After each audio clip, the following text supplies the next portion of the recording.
आज हर बिहारवासी बिहार दिवस 2022 सेलिब्रेट कर रहे हैं।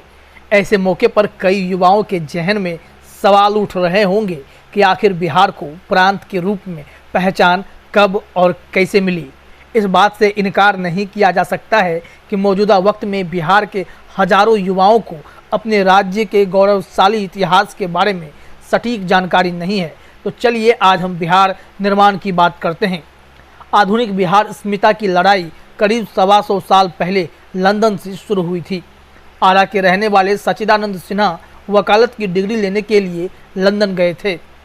वहाँ कुछ दोस्तों के ताना मारने पर उन्होंने बिहार को अलग पहचान दिलाने का संकल्प ले लिया था। लंदन से वकालत की डिग्री लेने के बाद सच्चिदानंद सिन्हा ने भारत की अदालतों में ही प्रैक्टिस शुरू की। इसके साथ ही उन्होंने 1894 में पटना से एक बिहार टाइम्स अखबार की शुरुआत की, जिसका उद्देश्य बिहार को अलग राज्य बनवाने की मांग को प्रमुखता से उठाना था।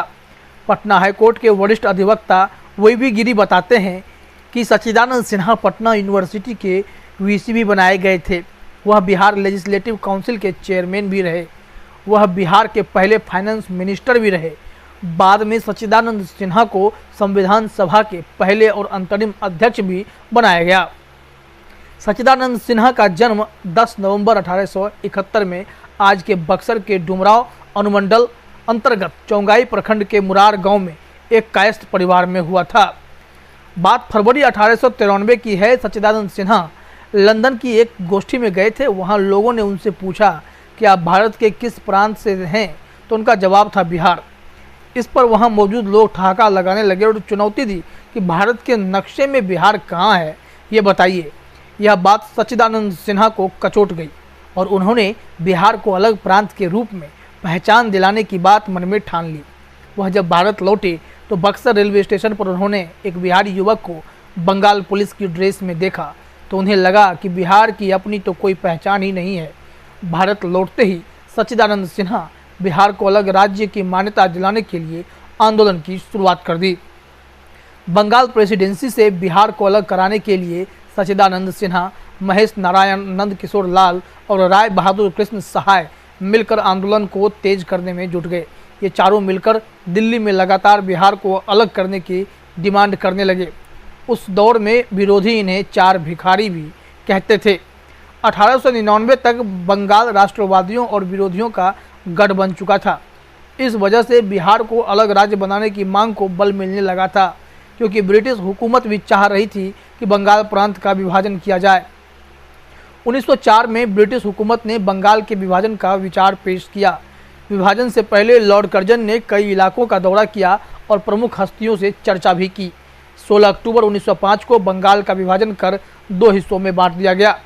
1908 में अली इमाम की अध्यक्षता में बिहार का पहला प्रांतीय सम्मेलन का आयोजन किया गया। इसमें सर्वसम्मति से विधेयक पारित किया गया कि बिहार को अलग राज्य बनाया जाए। इसी साल बिहार के जमींदारों ने भी अलग राज्य बनाने की मांग तेज कर दी थी। 1907 में कोलकाता हाई कोर्ट के पहले बिहारी जज सरफुरुद्दीन बने। उसके बाद अली इमाम भारत सरकार के स्टैंडिंग काउंसिल बने। 1909 में भारत परिषद अधिनियम मार्ले मिंटो सुधार अधिनियम लाया गया। इस अधिनियम के तहत पहली बार 1910 में चुनाव हुए। चुनाव में सच्चिदानंद सिन्हा 4 राजाओं को हराकर केंद्रीय विधान परिषद पहुंचे। बिहार के मौलाना मजरुल हक मुसलमान प्रतिनिधि के तौर पर केंद्रीय विधान परिषद पहुंचे। वहीं अगर हम बात करें तो पटना के बारे में भी थोड़ी चर्चा कर लेते हैं। बिहार की राजधानी पटना को बनाने में अंग्रेज अधिकारी लॉर्ड हार्डिंग का रोल अहम रहा था।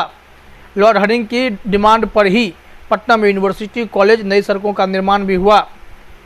न्यूजीलैंड से आर्किटेक्ट ने पटना के नए डिजाइन को तैयार किया। पटना को बिहार की राजधानी बनाने का फैसला होने के बाद इस शहर को नए सिरे से तैयार करने की चुनौती थी। इसके लिए लॉर्ड हार्डिंग ने न्यूजीलैंड से आर्किटेक्ट जेफ मुनिंग्स को बुलाया और दिल्ली की तर्ज पर इस शहर में भवन और रोड निर्माण की जिम्मेदारी सौंपी गई। मौजूदा वक्त में पटना की सड़कों पर चलते वक्त हमारी नज़रें जितनी भी पुरानी इमारतों पर पड़ती है, वह सभी लॉर्ड हार्डिंग के कार्यकाल में बनी। पटना हाईकोर्ट, विधानसभा भवन, पीएमसीएच, पटना यूनिवर्सिटी, पटना संग्रहालय, बांकीपुर गर्ल्स हाई स्कूल समेत तमाम भवन उसी दौर की है।